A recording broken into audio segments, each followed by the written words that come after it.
Is Lavar Ball good for the game? What will Hornacek's offense look like this year? What changes would we make with the NBA rules? The only question left is, say it with me, you win.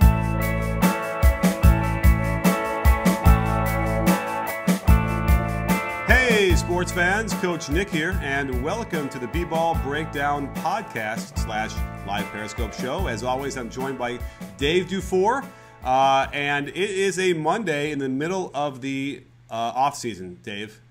Yeah, we're in the doldrums. Yeah, we're scrounging here for stuff that's... I know we're not going to talk about what's going on in the middle of the country near the Cuyahoga River. Is that the right river?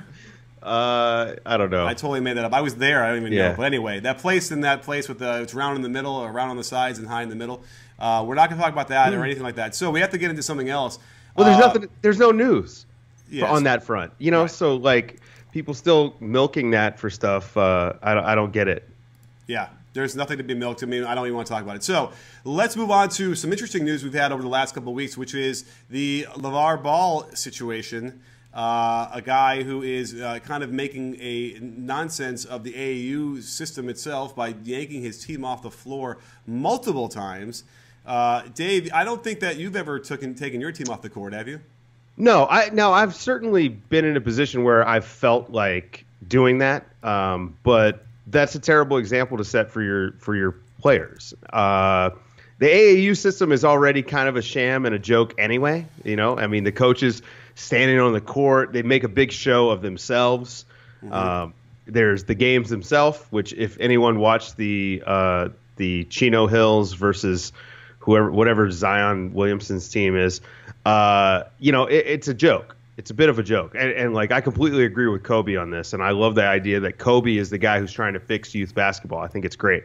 But what Lavar is doing right now, and particularly in this instance where he had Adidas change referees mid-game, and he's really taking advantage of the position that he's in, which, hey, to his credit, he's gotten himself there. And it's up to Adidas to stand up to him. But it's not a good look. I mean, as a coach, and Nick, you and I, we kind of feel the same way on this. Like, we're trying to teach these guys and girls that we're coaching how to be normal, functioning adults and not assholes.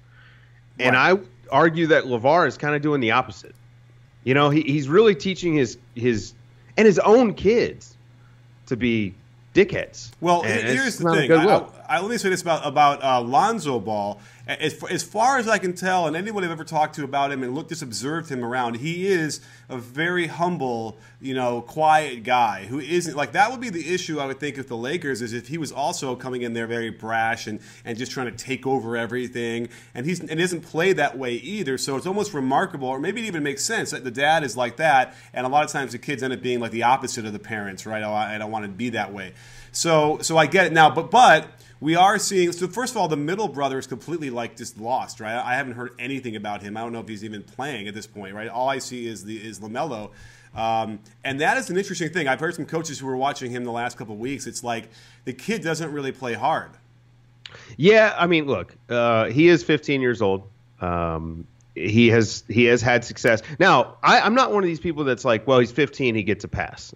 Because, look, he's a prospect. I'm going to treat him as a prospect. I'm not going to comment on, off the court stuff. I'm going to talk about how he plays on the basketball court. That's all I care about. Like, to me, that's fair game as long as your criticism is about basketball. I don't care about the other stuff. Don't talk to me about his haircut, like that kind of stuff. But on the basketball court, when you watch him, and I've watched a lot of prep players, and he comes across like a guy who's never really been challenged, which is probably true, right? He's probably always been one of the better guys on the court. He doesn't play hard.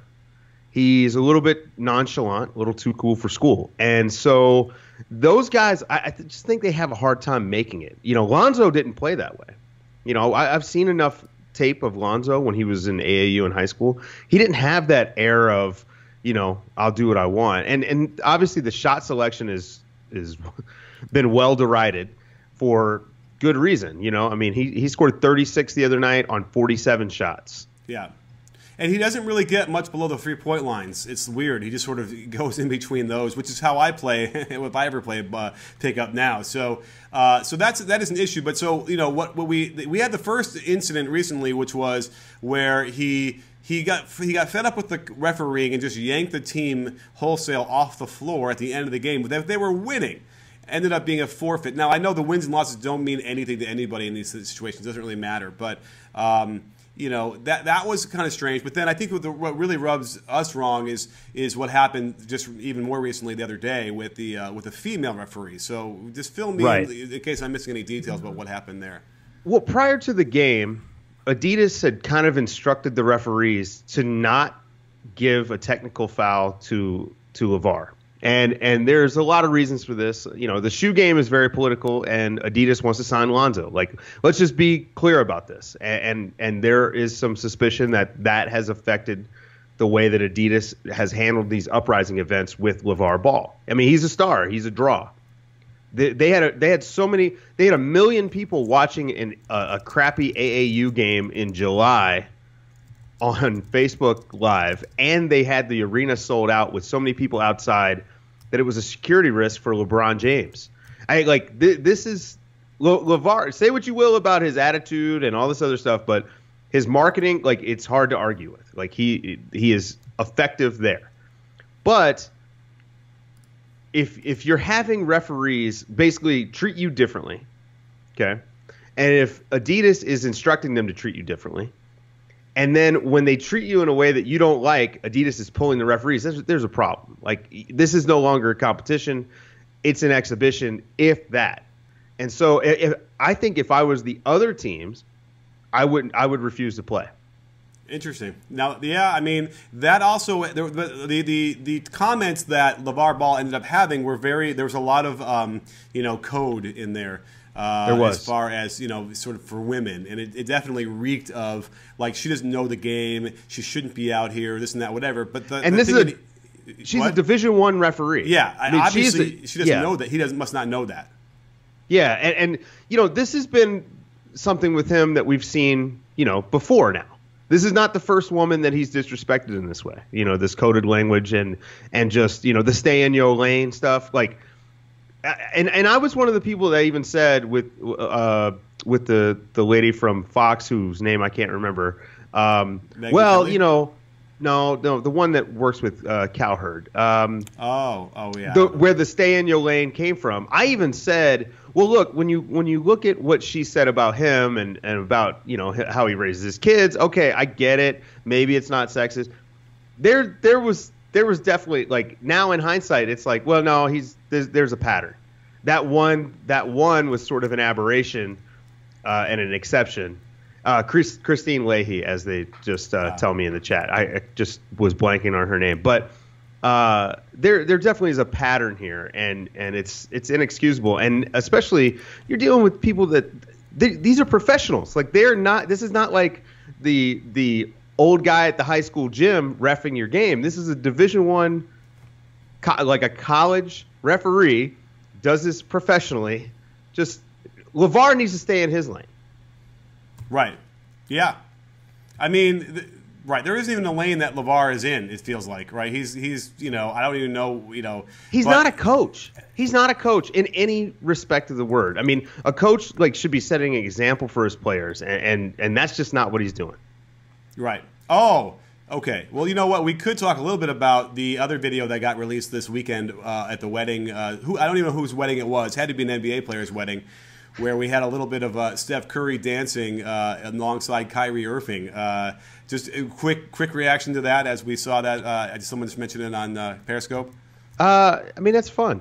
I think that's fun. And I think anybody who acts like it's not fun needs to pull the stick out of their rear end. Right.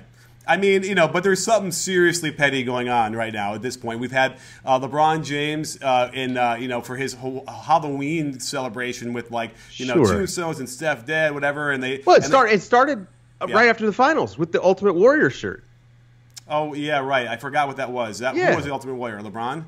Yeah, LeBron was wearing the Ultimate Warrior shirt, and then that stuff is fun to me. You love this too, right? Oh, well, I like, for some reason, it's like, LeBron tends to be the bully just simply because he's 6'8" and 300 pounds, whatever he is. Right. And so, and Steph is like the weakling and who's getting the sand kicked in his face. So when you get a chance to, make a point like that, I don't know. I probably side with Steph a little bit more just because, it's like that's, I like the underdog. So, but it really was fascinating was that Kyrie was there. Oh crap! We said it. God damn it! All right, we didn't want to say even his name, did we? Yeah, it's okay. It's okay. This is fine. All right. Well, but so that got me thinking. Like, gosh, how did they get him? Can you imagine Steph and Kyrie in the same team? No, I couldn't. But so this is fun, right? Like this is one of the things that makes the NBA so much fun is that we get to know these guys personally a little bit. I will say this, and this is advice I give to my players. And so for anybody listening that might be younger or whatever, and Nick, you and I have learned this, and we didn't have to deal with this when we were, kids. Don't trust people that pull their phones out the second something fun is happening. Yeah. Right? Like there's a real thing where these players don't get to have private fun moments. Like this should have just been something that the people at the wedding knew about. Yeah. And instead it's out on Instagram or it's Snapchat or wherever it was, and now we all get now we're all in on the joke, so to speak. And like I feel bad for these guys for never having a private, like they don't have inside jokes because there's always someone there filming and putting it out, and I just think that I hate. I love this. Like, I think it's fun, and they are obviously having fun. And I hope LeBron comes back with something because, let's keep it light. But what do you make about these players, hanging out like that in the offseason? Like we didn't used to do that in the past. That's probably a lie. But what do you make about these two arch rivals who are supposed to be at each other's throats, like slamming, doing shots, and partying at a wedding? It's basketball. It's not blood sport. I don't have a problem with these guys being friends or friendly. I always wanted to kick my friend's ass more than people I didn't know. Like when I played against them, like I had friends that I played AAU with guys, and we played at different schools, and so when I played against those guys that I practiced with, I went at them harder, if that was possible, because I was going at everybody really hard. But I just don't, I don't have a problem with it. I think it's better when you have a game that's friendly. Right. Magic Johnson and Isaiah Thomas were friends, and nobody complained about that. Oh yeah. I tortured my best friend Andy. He was a really good player, like a D1 player, and I would guard him. He was like 6'5" too, and we used to just go at each other, and we had no problem hanging out. So yeah, you're right. That's not much. I don't think that's an issue, interestingly enough. But you know what's we've missed in this whole thing with this whole video and the wedding and stuff. What no one's noticed was that Steph Curry actually was clean shaven again. Oh wait, I didn't notice that either. How did you? Wow, really clean shaven. And it's almost as if he uses Harry's razors to shave, wouldn't you say? Well, Harry's razors is the best shave I've ever had, hands down. It is. Yeah, and I shave my head on a daily basis, and it is by far the smoothest shave I've ever gotten. I'm not surprised because the steel is German, and we all know German engineering is the peak, right? Right. Just like they drove all the English troops back in Dunkirk, like I saw last night, they're very precise with the way they make their blades. And my favorite part about Harry's is the handle. For some reason, it's not even like heavy or whatever, but it's just like a nice balance to it that really helps me shave. Really shave it. That's my favorite part of it.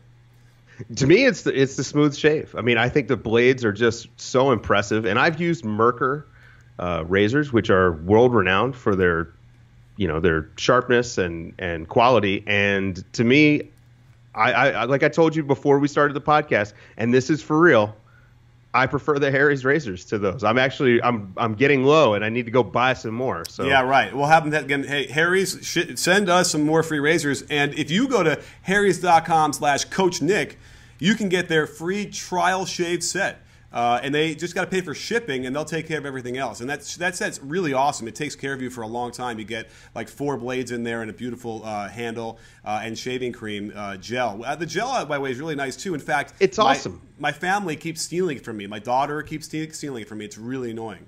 My wife has done the same. Yeah, it's good stuff. I actually like the aftershave lotion is really nice too. It's got a great scent, but also feels great. So. Yeah, no, that too. I love that as well. So definitely head over to harrys.com/Coach Nick. Get your free trial offer today. All you have to do is cover the shipping costs, and you will be happy. You will be as clean shaven as someone like Steph Curry, and that is certainly the first step toward developing a great jump shot. Right? You got to look look the part, right? Come on, think about it. Who's had a big? Oh, I guess Harden's the only guy I could think of. He's not even like a shooter. Who are the shooters that knocked down that had beards? Nobody. Me. You. Okay. Me. That's it. Who on TV that we watch? Who's got James Harden? James Harden is a good shooter. This is one of those things where we look at the whole, right, and we see, well, he's not that great. But we take out the fact that he's shooting more contested shots than anybody else. And that's going to get easier. Hey, speaking of which, guess who got to play together yesterday? Well, Michael and Scotty. Well, Michael and Scotty at Michael's camp were on the court together, and that was pretty cool. But Chris Paul and James Harden played at the Drew League together yesterday. Oh, yes. Was there any video released on that? Yeah, Ramona Shelburne was actually putting out clips here and there. Right. This is how sad it is. The ESPN is literally going down there and covering it like it's an NBA game. Well, again, man, it's a dead time of year. I was going to drive out to L.A. and come, but my wife shut that down. Well, I would have gone if you. What day was it? Saturday? It was Sunday. We could have gotten some VIP treatment though. Maybe. I know a couple guys down there, but you know how hard that is? And I've been there before when it's like that for those guys. It's like you got to, even if you get there early, it's like you might not even have a chance to get in there. But, man, I got to keep my eye on that because I'm going out of town next week. But if it happens anytime between now and Sunday or Monday, I got to get down there and check it out. But I would guess that we won't see that again. And Russ was going to play, but remember, Russ still hasn't signed that extension. So I think Russ is going to lay low. Apparently, he was at Disneyland instead. Oh. Well, I don't know. By the way, I don't think that Russ is going to sign the extension. Do you? I don't. So I don't. Yeah, it's gonna. See, that Drew was packed before they played. Right. You had to get there as soon as it opens to get in there. So. Can we talk about the Drew for a minute? You've been, right? Oh yeah. Okay. One of the best basketball environments I've ever been in. It reminds me so much of when I was a kid playing and being on the East Coast, and you would have those tournaments on a Saturday, and it's just the gym is packed and it's fun. Like the environment's so much fun. People are super involved. Like JaVale McGee, who's one of our favorite guys, just as a dude, right? Like, I think we can all agree he's probably one of the nicest guys in the league. And he's out there with his jug and he's coaching, and it's a good time. Yeah, absolutely. The announcer is into it and like kind of gets everybody going as well in a unique way. So Drew League is a unique experience and also a throwback. It does remind me, of kind of like something that we used to do back in the day. You'd have that even more often. So and you get to see NBA players. So it is interesting. I remember Andre Drummond playing last year and watching them and just seeing all the issues that we see now, it's sort of almost magnified because he should be completely dominating. We should see like better moves and him scoring better, and yet like you still see hand issues and footwork issues. It's really there's good enough players there that you got to still bring it. So that place is perfect for a guy like Kenneth Faried, who's just a super athlete. I think he tried to catch like 15 lobs in a game. It was amazing. Yeah, it was awesome. It was so much fun. So highly recommend. If you can make a trip to LA during the summer, first of all, LA is great. Food is amazing, but definitely go to a game at the Drew. It was one of the best basketball experiences of my life. This podcast is not brought to you by the Drew League. It is not. So maybe soon, maybe one day. Here's an interesting quickie that we got thrown out there from Belly Jadoraugi. Tony Allen to the Cavs. I haven't heard that. Have you? I heard it sort of like at the beginning of the summer where people expect him to sign a minimum deal. It makes a lot of sense for them because they can actually stand to lose some offense for defense. But will it happen? I don't know. Does Tony Allen at this point in his career, does he want to go somewhere like that? Or would he rather go and, maybe reunite with Dave Yeager again, and go to Sacramento? Right. Well, the Kings don't have any more space, do they? They could sign him to a minimum. Oh, okay. Yeah. And that's the other thing is the Cavs are the same way. They'd be a minimum, right? Yeah, he'd be a minimum deal with the Cavs for sure. I mean, I'm not against it. I think Tony Allen's still a serviceable player, and if you can get him at the minimum, that's a valuable contract. My biggest issue is just, what are the Cavs doing? Like right now, they seem a little rudderless and without direction, and we need to kind of see what they're doing. I would assume all of their focus is on what they're doing with the man who will not be named. Right. That's true, and as it should be. And maybe, I don't know, you think they can maybe, I don't want to talk about it. All right, so let's move on. I got some questions from Twitter. Let's go over there. I grabbed some, I liked them even. So we have here, all right, come on, TweetDeck, stop spinning. All right, how about this? Robert Currents asks, how will Hornacek's offense be different this year? I would expect to see plenty of pick and roll. I don't really know. I mean, I'm guessing it's going to look more like that Phoenix offense, although he doesn't really have the guards for it. So it's going to be tricky because he's got, this personnel that doesn't really do much. I mean, Tim Hardaway Jr. is probably going to be heavily featured. I expect him to take a lot of shots. Porzingis hopefully can see some development, but yeah, I don't know. Well, the weird thing was they were still running the triangle in the in Orlando, and that was after Phil was ousted. So I don't know what they're going to do. Are they going to throw some of those sets still out there and run them? We'll have to wait and see, in the preseason or whatever they're going to run. But I would imagine, they're going to get back to a little bit more of I would hope they still do some high post entry stuff that they did in Phoenix and dribble handoff into pick and roll. That all was good stuff that they got in Phoenix. Mm-hmm. Although at some point, let's say it doesn't go well this year and then whatever, we got to figure, was that an anomaly that 1 year that Hornacek had where they all overachieved? Yeah, I mean, I actually would think that Hornacek is probably on a short leash. Ooh. And again, you and I talked about this a lot last year. Like, no one got fired. No coaches got fired. And we don't root for that at all. But I'm just looking at, reading the tea leaves, right? Yeah. Phil Jackson's out. You got a new guy in. I just think that Hornacek's going to be on a short leash, and if things aren't going well by the trade deadline, I wouldn't be surprised if we have someone new in there. So if I'm Hornacek, I'm throwing everything at him. I mean, I'm bringing out as many I'm trying to put Porzingis in as many dribble handoff situations. I want the ball in his hand as much as possible. I want to let him operate from the elbow. He's not as good of a passer as Jokic, but I think his shooting is better. And his off-the-dribble game is a little bit better, so attacking a closeout or whatever. Right. So I want to put the ball in his hands, and if I'm going to sink, I'm going to sink with my best player. Yeah, and you got to also play him with a 5 most of the time. He's got to be a 5. And so part of that is now that Phil's out, I think that they will just play him at a 5. I mean, Rambis isn't there to play him at the 3. Right. So, yeah. Well, and by the way, again, those positions are interchangeable. So we're talking about more about defense in theory, right? Right. Although what you're also talking about is who is the other team going to guard you with, and that's sort of part of it as well. So they're all interchangeable. They all are connected in a way. So either way, well, that hopefully we see that where the other team is forced to put their center on him, and that would be the way that they can really maximize. Because I'm telling you, I love when he brings up the middle, brings up the rear on that catch to the top and just shoots that 3. That's a really good shot. He should be getting 3 of those a game. Well, all right. So think about the way that San Antonio used to use Boris Diaw. Now Boris Diaw at the 4, right? But he was always the trail man. And he got so many of those just straight-ahead threes. As a trail guy, there's no reason why Porzingis shouldn't get 4 of those a game. Right. There's just no reason whatsoever. Absolutely. And what it does is even if they start stepping up and guarding that, again, he can attack closeout, but also you're bringing his man, you're bringing him out of the paint. Right. And so, yeah, there's just no excuse for it. And again, at some point, it's going to be Hornacek's fault. Right, you can't just blame it all on Phil. You got to be able to come up with stuff like that. This is stuff that works even in a triangle, right? And by the way, there are plenty of opportunities for him to post up as well. He should get plenty of post ups too.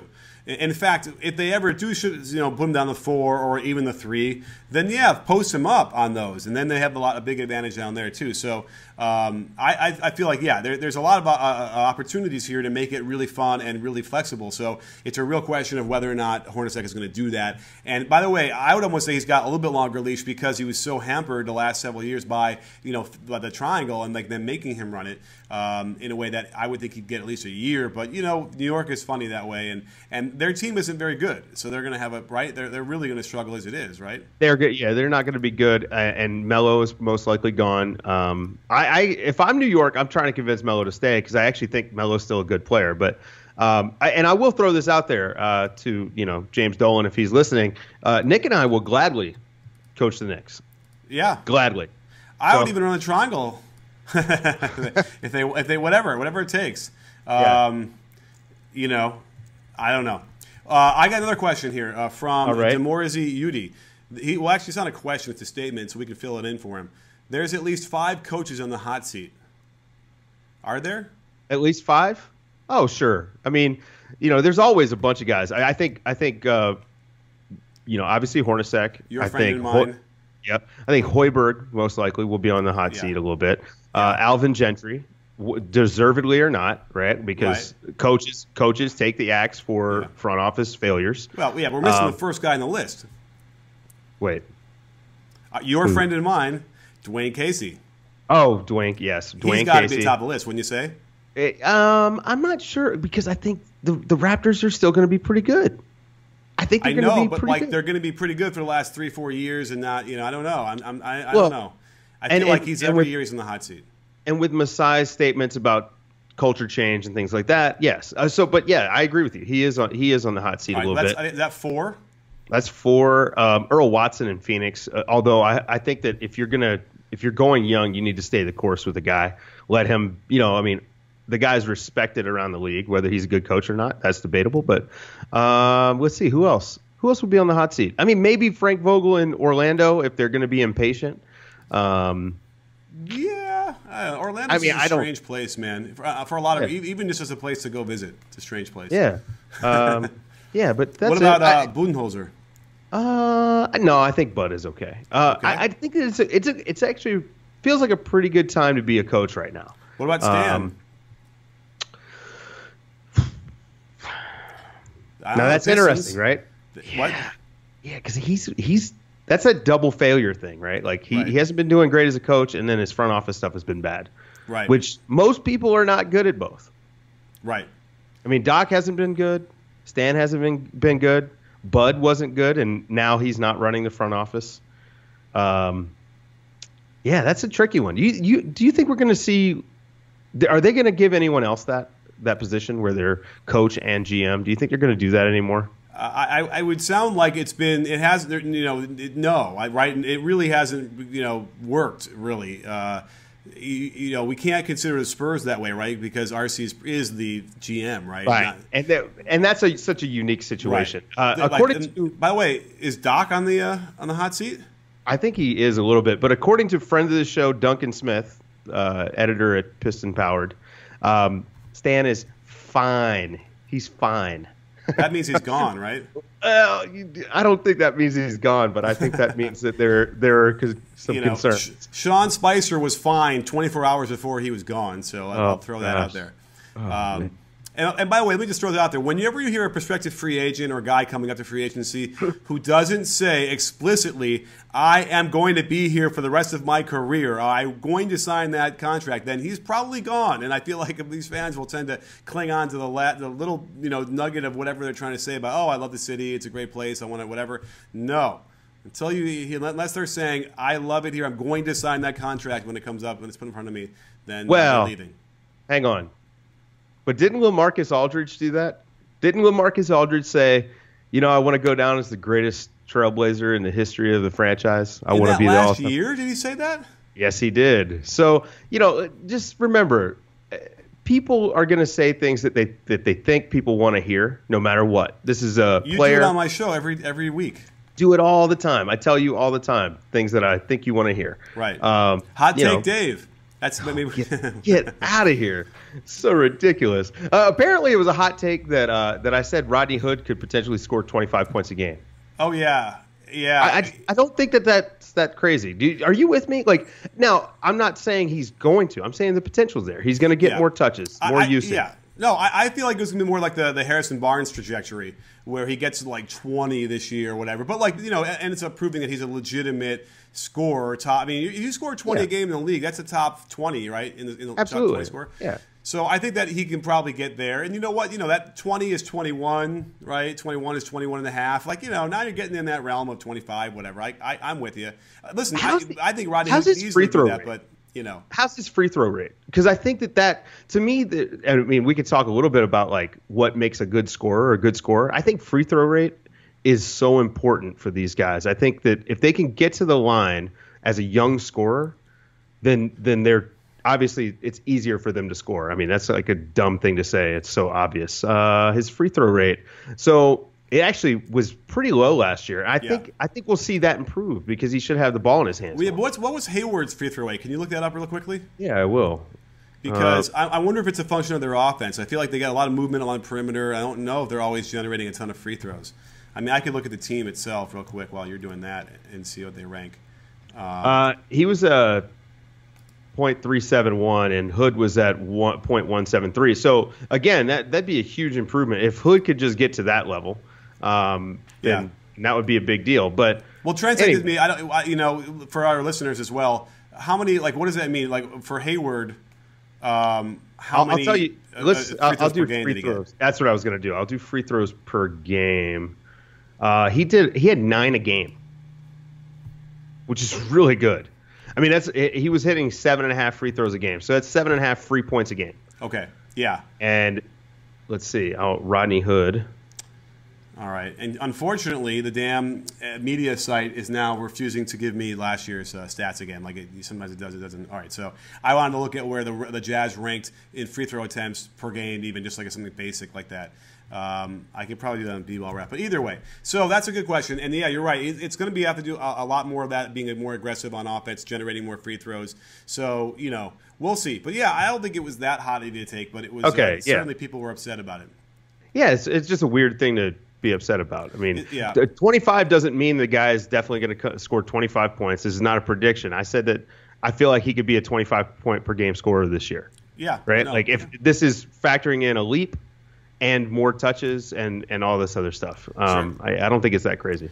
Well, I got a couple of I mean, we can wrap up here in a minute, but you want to answer us a couple more questions?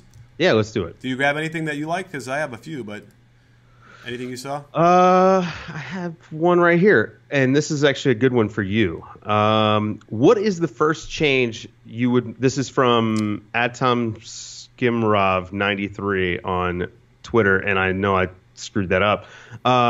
What's the first change you would make to the NBA if you were Adam Silver? So if you could just I'm going to change this question a little bit, but if you could make a blanket rule change without having to go through the competition committee, what would be the first change you'd make? I'd get rid of conferences. So you wouldn't actually change the game itself? Oh. What about first rule change you would make? I'm with you on the conference thing. Okay, yeah. I mean, I would just have 1 through 30. But as far as rules changes, I don't know. You know, one thing I kind of think would be really interesting. It could make it a debacle, but maybe go by the FIBA rule for goaltending. I love it. I love that idea. I actually think that for college basketball, they should just adopt the FIBA rules across the board. It would make the game so much better. And by the way, that's the other thing we need. We need a complete and worldwide regulation of the rules, or whatever that word is, normalization. Yeah. They're all the same. We need. There's too many different rules for different levels. But because wouldn't that make it really crazy with the athletes they have in the NBA? It was just like that ball's on the rim after it hits, and then you could just knock it off. Like that would just be crazy. Yeah, it'd be amazing. To add on to that, I want no dead ball timeouts. I would like to eliminate the dead ball timeout. I don't mind advancing the ball in the last 2 minutes. I don't mind that. That's okay. I actually think I wouldn't hate it if FIBA adopted that. Trust me, when I was coaching over there, it would have helped me out quite a bit in end of game situations to be able to advance the ball with a timeout. But I would love to see them get rid of the live ball timeout. And college basketball, women's college basketball got rid of it last year, and it improved the flow of the game. And if you think about college and high school basketball here in the States, there's so much pressing, there's so much trapping, and all you do by having that live ball timeout is you take away the reward from the defense for playing good defense. You allow the offense to get themselves into a precarious position and then get a bailout with a timeout. And I just think it's, I don't like it. I hear you. I'm not going to argue with you in that one. I mean, there's the notion of coaching, and you get to have, that ability to do that, because you might not always want to call a live ball timeout. Now, wait a minute. If it's like coaching's overrated. But 3.5 okay. In-game coaching is so overrated. I mean, I think that you prepare your players for the most part before the game. And now, obviously, there's some scenario stuff that is important, but I think that and you and I have talked about this in Division I college basketball, these guys overcoach. Right. There's no question. Yes, that is a problem too. And every play call and every possession is managed, and then they waste the first 15 seconds doing nothing designed to score. Or that's not everybody, but a lot of teams. It's really frustrating that way. But those are all good suggestions, and certainly things that would make the game different and interesting. Let's see here. I have another question here. Nothing's grabbing me here. How about this one? Westbrook stat projections next year by XI Try. I actually would not be shocked if we saw something pretty similar to what he just did. Yeah, me too. I feel like, Paul George is going to get his numbers, but I don't think it's even related to what Russ is going to do. No, I think Russ, just his force of nature, is going to kind of do something similar. Actually, I wouldn't be shocked if his shooting numbers go up next year, just because he's got more space and another threat. So it should get easier for him. Right. Let's see if he allows it to be easier. I think that's more what we're looking at. Yeah, and at that level, like when we mentioned Harden earlier and his field goal percentage, it really ends up being about shot selection. And that's such a huge factor in your shooting percentage. You don't want to play where you're really worried. Like I think, didn't LeBron do that one year when he shot really well from three, where he really just wouldn't shoot it unless he was sort of like wide open, which is not a bad way to do it. But obviously, when you're at that level and they need you to be aggressive, you got to take shots as well. So it's not a great way to play where you're just scared of missing and you don't want to take a lot of shots. But certainly the notion of shot selection is just huge with those guys, because they're going to get their 20 shots anyway. It's just a question of which ones they're going to take. Right, and we were called out in the Periscope chat for complimenting Russell Westbrook. I think if you listen to every episode, you'll find that we actually compliment him a lot. It's just there's a lot of stuff that drives us nuts. Yeah, right, exactly. But there's a lot of players like that, though. But not quite like him. But yes, there are. But it's and the reason is that they're not the level that Russell Westbrook is. Like Russell Westbrook, even with his flaws, is still a great player. Right. Yes. And it's almost like, can he be better? I mean, because it's like, look at the numbers he's putting up, and he's carried his team to heights that we didn't think they're going to get to. So it's almost like, what is it? Is it just aesthetics versus production? I don't know, right? Like, yeah, if he did take better shots and if he did this and that, whatever, would they win more games? And that's or not? Maybe not, right? I don't know. And every time I doubt him, battling the fans. Every time I doubt him, he surprises me. Like I really didn't think that team was going to make the playoffs, and it probably shouldn't have. And it was almost all Russ. Right. So shout out to Russ. Shout out to Russ. Shout out to you. Shout out to everybody else for some really great questions. Shout out to Harry's. Shout out to Harry's, to Drew League, anyone else, any other potential sponsors. Yes. Well, another great show, and considering that we didn't even know what we were going to talk about when we started, I think we covered some good things. Yeah, I think it was pretty good. And hopefully we save some stuff for later on in the week. Oh, yeah, we'll see. Well, we'll find out. I got Nate Duncan coming on the show later on Friday. Excitingly enough, yeah. I just figured, why not? Bring in some new blood for a little bit here, get another perspective. You know what? I needed a lower voice, is what I needed. Yeah. Yeah. If your voice is lower, then we'd do an extra one. So oh, that's fine. That's fine. On that. Well, Nate's my. Yeah. Anyhow, all right. Well, stay tuned for all that. We got a great video coming up today about something. I think we're going to do the top 5 underrated players in the NBA. Who would that's you say? Good one. Well, I mean, Jay Crowder's on every list to me. Oh, yeah. Jay Crowder's on every list. Right, that's my guy. I think Ingles. Yeah, that's a decent one. Ingles was one I How about thought Steph would Curry? be good. What? How about Steph Curry? Yeah, he's totally underrated. Like, totally, Yeah. What do we think about Patrick Patterson? I like Patrick Patterson. You think he's a lot. underrated? I think he's properly rated, most likely. Okay. We'll talk about this. We'll talk about this off air. Okay. All right. Hey, well, and yeah. by the way, an intern clamoring to come in the door outside right now, letting me know he's watching it. So I'm going to let him in a second. So, anyway, awesome show. Thanks for coming on the show with me again, as always, Dave. And don't forget, sports fans, at B-Ball Breakdown, we're not a channel, we're a conversation. You in? Are you in, Dave? Yes, I am.